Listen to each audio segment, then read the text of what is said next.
Slim කැන්ටා 2026 සම්මාන ප්‍රධානෝත්සවය මෙවරත් අති උත්කර්ශවත් අන්දමින් පැවැත්වුණා. මෙවරත් එහි සම්මානධීත්වයක් දිනාගන්න ප්‍රවීණ ගායන ශිල්පී හදවතේ ගායක චාමර වීරසිංහයන් සමත් වුණා. එහිදී ඔහු වසරේ ගායකයා ලෙසින් සහ තාරුණ්‍යයේ ජනප්‍රියතම ගායකයා ලෙසින් සම්මානයට පාත්‍ර වුණා. මේ ඔහු සම්මානය ලබා ගැනීමෙන් පසුව සමාජ මාධ්‍යට යොමු කළ සටහන. උපුටා ගැනීම. දසමසක් මා කුස තුළ හවා මා බිහි කළ මගේ ආදරණීය අම්මාටත් දහදිය හෙලා වෙහෙසි මා දැඩි කළ ආදරණීය තාත්තාටත් අනේකවාරයක් පින්.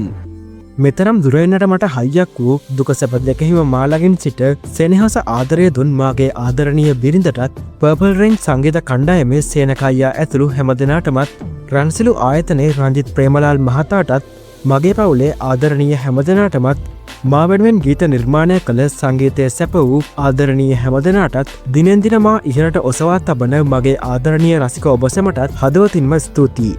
කලාකරුවෙකුට සම්මානයක් කියන්නේ මහමෙරක්. මගේ එකම බලාපොරොත්තුව ලබන වසරේදී මේ සම්මානය මටත් වඩා තවත් දක්ෂයෙක් අතට ලැබෙන්න කියයි. ස්තුතියි සම්මාන උළ ලැබෙනුවෙන් අපකැප වූ හැමදෙනාටම. ස්තුතියි විශ්ව මාතාවටත් මේ හැම දෙයක්ම වෙනුවේ. උපුටා ගැනීම අවසන්. මෙවැනි නවතම පුවත් ඉදිරියටත් බලන්න සබස්ක්‍රයිබ් කර රැඳී සිටින්න අප සමග.